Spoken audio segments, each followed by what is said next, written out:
Monsieur le secrétaire perpétuel, tout en vous remerciant pour les paroles prononcées sur nos retrouvailles et sur la redécouverte occidentale de l'Europe orientale, avec les nuances très subtiles que vous avez mentionnées. Monsieur le président de séance et cher ami, monsieur Demare, vos excellences, messieurs les ambassadeurs, mesdames et messieurs, je tiens à préciser que le texte que je vais lire est dédié à la mémoire d'un grand savant roumain, Virgil Cândea.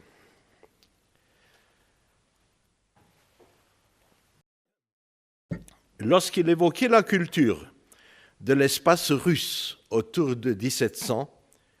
là où il y a 300 ans, le prince moldave Démètre Cantemir venait de finir son exil et sa vie,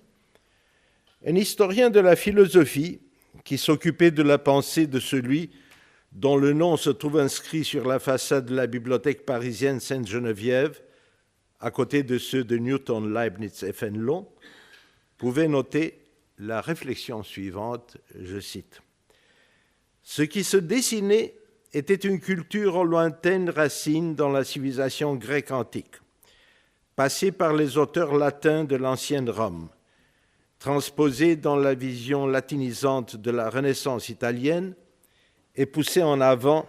dans un esprit créateur propre au monde moderne. » Fin de citation. C'était une culture, on pourrait ajouter, dans laquelle un grand seigneur orthodoxe tel Vassili Vassilievitch Golitsyn, lié aux jésuites, collectionnait des antiquailles et appuyait un projet d'académie gréco-latine, tandis que son cousin, Boris Alexeevitch Golitsyn, précepteur de ce Pierre le Grand dont Cantemir fut un proche familier, fondait près de Moscou une église ornée aux sculptures emblématiques baroques, consacrée par Étienne Yavorski, un prélat ukrainien formé par les mêmes jésuites, venu de Kiev, d'un collegium créé par le métropolite d'origine roumaine, Pierre Movile, où l'on étudiait les arts libéraux et la philosophie d'Aristote. C'était le même espace où un autre grand prélat, Démètre Tuptalo, patronnait le baroque de Rostov, où l'on traduisait en slavon les Vitae Sanctorum et on écrivait des drames symboliques sur Jésus, où un métropolite de Krutitsa s'occupait d'astronomie, où des acteurs allemands donnaient des spectacles dans le Kremlin moscovite et où Démètre Cantemir lui-même vivait ses derniers 12 ans d'existence. La civilisation de l'Orient européen participait à son tour à la crise profonde et créatrice de modernité sur le continent vers 1700, bien qu'un livre classique, celui de Paul Hazard, ignore parfaitement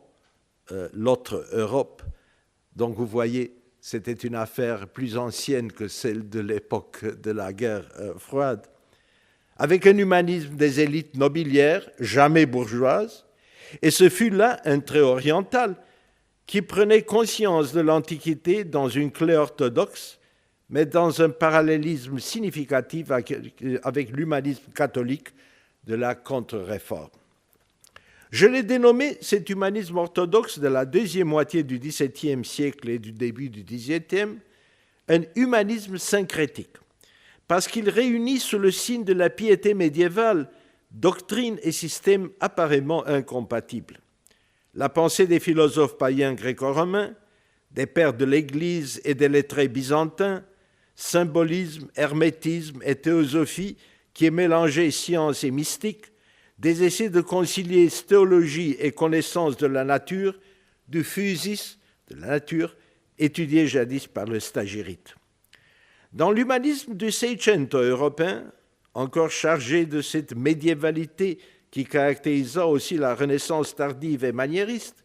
se manifesta une vocation encyclopédique de ceux qui aspiraient à une connaissance universelle, comme la Pansophie de Comenius, à la science universelle, rêvée par le luthérien Johann Valentin André et par le calviniste Johannes Alstedt, par le jésuite Athanasius Kircher, tous lus par Leibniz.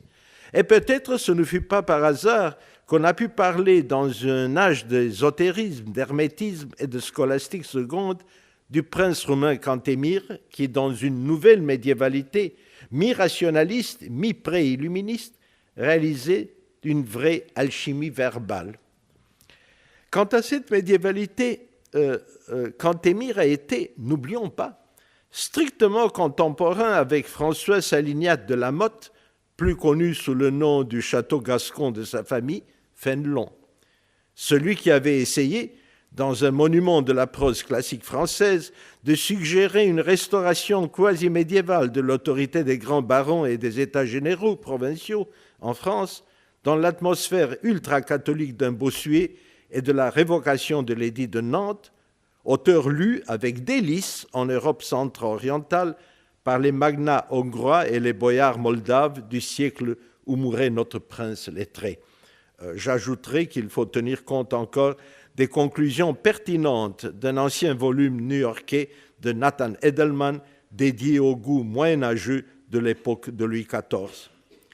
Le prince Cantemir, doté d'une vocation polyglotte extraordinaire, écrivait selon les règles de la rhétorique classique pour aboutir à un rhétorisme liturgique, faisant une harangue en latin devant un aristocrate polonais sur un thème cicéronien, de Amicitia, s'inscrivait dans le rang de ces humanistes orthodoxes roumains qui consultaient des textes gréco-latins antiques et médiévaux. Pierre Mohill, le métropolite, lisait Lactance et Augustin. Miron Costin, le chroniqueur éduqué en Pologne, beaucoup admiré par Cantemir d'ailleurs, se penchait sur Plutarque. Son fils Nicolas Costin sur Cicéron. Nicolas Milescu, voyageur en Russie et en Chine, traduisait, paraît-il, Hérodote. Et Udrich Tenesturel, dignitaire en Valachie, passait du latin en slavon Thomas à Kempis. L'humanisme syncrétique de l'Europe orientale comprenait aussi une renaissance de l'orthodoxie, à une époque des attitudes confessionnelles polémiques, anticatholiques et anticalvinistes, lorsqu'on composait et imprimait la dernière somme théologique due au patriarche d'Ocité Notaras de Jérusalem, et Nicolas Milescu, à peine cité, publié en 1669 à Paris, à l'époque des actions anti-jansénistes, une présentation du dogme orthodoxe sous le titre « Écrit d'un seigneur moldave sur la croyance des Grecs ». Le syncrétisme humaniste de l'Europe orientale en fait de ces espaces qui politiquement étaient autonomes ou indépendants à l'âge de la turcocratie, notamment les pays roumains et la Russie, fut marqué aussi par ce que j'ai appelé jadis l'internationalisme padouan. Il s'agit de la présence à Bucarest, Iași et Moscou des médecins philosophes, les iatrophilosophes, formés dans l'Athénéum Patavinum, université de la Sérénissime, là où dominait l'aristotélisme commenté par l'athénien Théophile Corydalé dans une formule, il est vrai, conservatrice, qui n'acceptait guère Copernic, Kepler et Galilée. Il s'agit de lettrés grecs, théologiens, historiens, géographes, personnifiant une aspiration vers la globalité des connaissances sur l'homme et le monde, incarnant justement cet encyclopédisme qui caractérisa tout le Seicento, ouvrant pour tout l'Est européen la voie d'un humanisme tardif et des lumières précoces. Il s'appelait en Russie Sophronios et Ioannikios Likoudis, en Valachie Jean Cariophile, Sévastos Kimenites, Jean Bolybdos Komnen, Jacob Pilarinos, et en Moldavie Azer Sigalas, Nicolaos Kerameos et Jérémie Kakavelas, l'influent professeur du jeune Cantemir, étudiant à Leipzig et à Vienne, séparé de Corydalé au nom d'une orthodoxie qui rejetait l'aristotélisme scolastique. On reconnaît ce climat intellectuel du monde chrétien est-européen dans la capitale même de la turcocratie culturelle, où dominait, pour les non-musulmans, la grande école du patriarcat œcuménique. C'était la ville impériale de Stamboul, fréquentée par des maîtres Cantemir pendant 22 ans,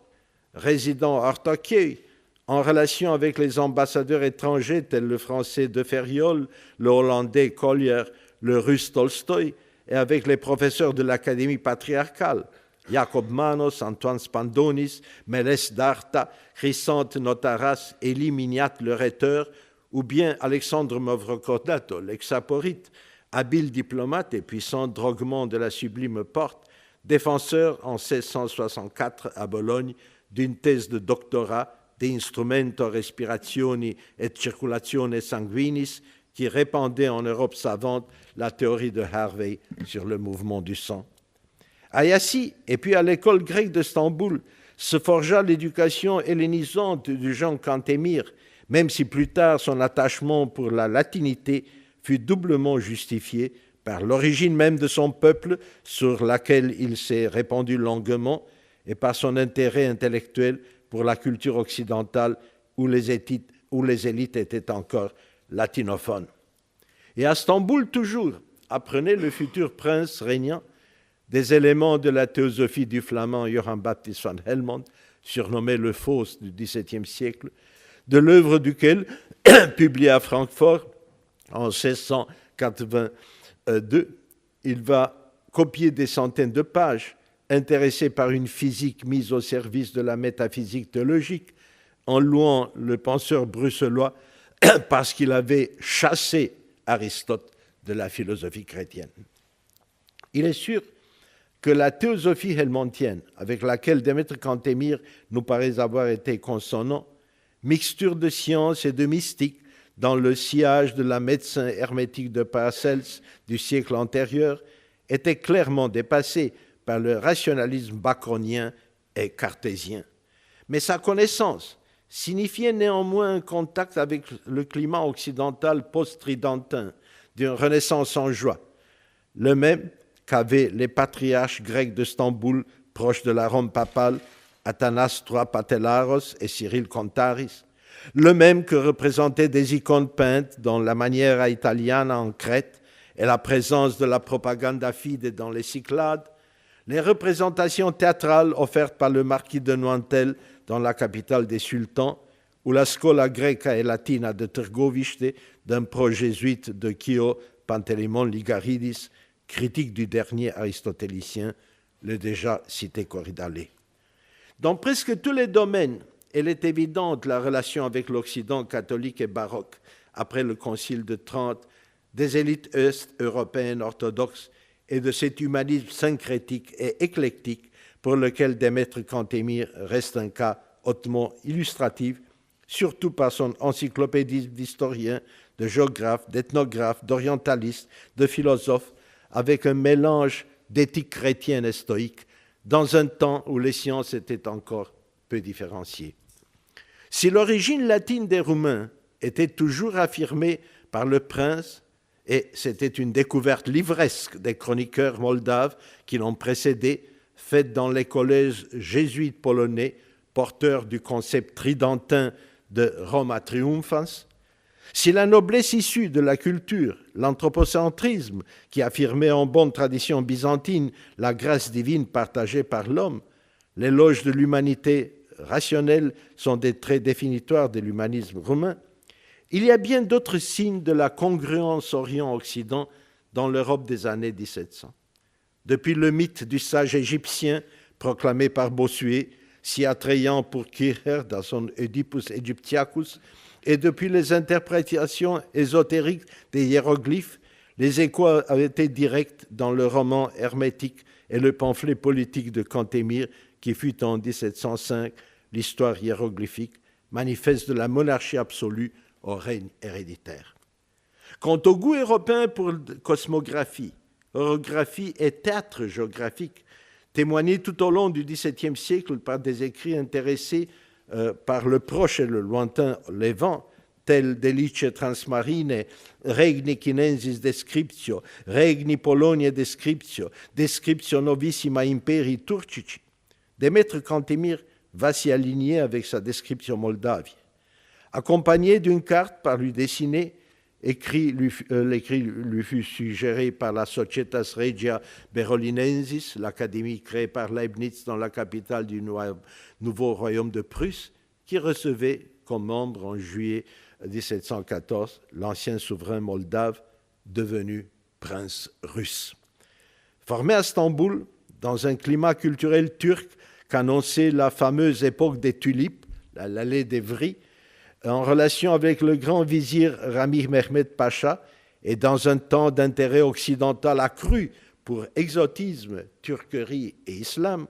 Cantemir reste l'auteur d'un ouvrage fort consulté, Historia incrementa atre decrementa aule ottomanice, avec des successives éditions anglaises, françaises et allemandes. Cité par Voltaire, lu par Gibbon, il fut considéré la référence turcologique principale jusqu'à la contribution monumentale du baron autrichien Joseph von Hammer-Purgstall, pour qui le prince roumain restait un oracle. Cet ouvrage, avec un titre plus prometteur que son contenu, il faut le dire, faisait référence à un caractère cyclique de l'histoire en train d'avoir sa carrière par la Scienza Nuova Prima de Vico, et que l'auteur lui-même avait évoqué dans le manuscrit Monarchiarum Physica Examinatio, en voyant à la prophétie vétérotestamentaire de Daniel quant au royaume du Nord, où on a voulu voir la Russie, celle que fut considérée la troisième Rome par Philothée de Pskov 2 siècles auparavant. Le syncrétisme de l'humanisme orthodoxe ne pouvait pas être complet sans une dimension européenne essentielle du XVIIe siècle et du début du XVIIIe, en l'occurrence celle du baroque. Il y a presque 30 ans, de la perspective d'une esthétique de compromis entre Orient et Occident, entre tradition et nouveauté, j'avais étudié le rapport entre ce que fut le baroque orthodoxe post-byzantin, les velléités monarchiques et l'attention donnée dans ces parties du monde à la nature d'Aristote. De ce baroque, parallèle avec ce qu'Andreas Angial avait appelé die slavische Barockwelt, fait partie aussi le style rhétorique du monarque de Yassi et son histoire hiéroglyphique, et l'ancien motif littéraire, Fortuna Labilis, thème de son premier écrit de philosophie chrétienne, le Divan, qui a eu sa version grecque, donc dans la langue d'école de l'auteur, dialogue d'inspiration byzantine, citant Épictète, Cicéron, Sénèque, malgré qu'il est païen, ajoutait Cantemir, mais aussi des poètes orientaux et des théologiens unitariens. Somme toute, la caractérisation de Démètre Cantemir comme un homme du baroque ne me paraît pas abusive. Dévotion profonde, mystique et anthropocentrisme à la fois, hiératisme et symbolisme, maniériste, dialogue moyenâgeux d'origine classique et rhétorisme baroque dessinent un paysage culturel syncrétique. On y ajoute le regard vers l'origine noble de sa gente, vers la destinée des empires.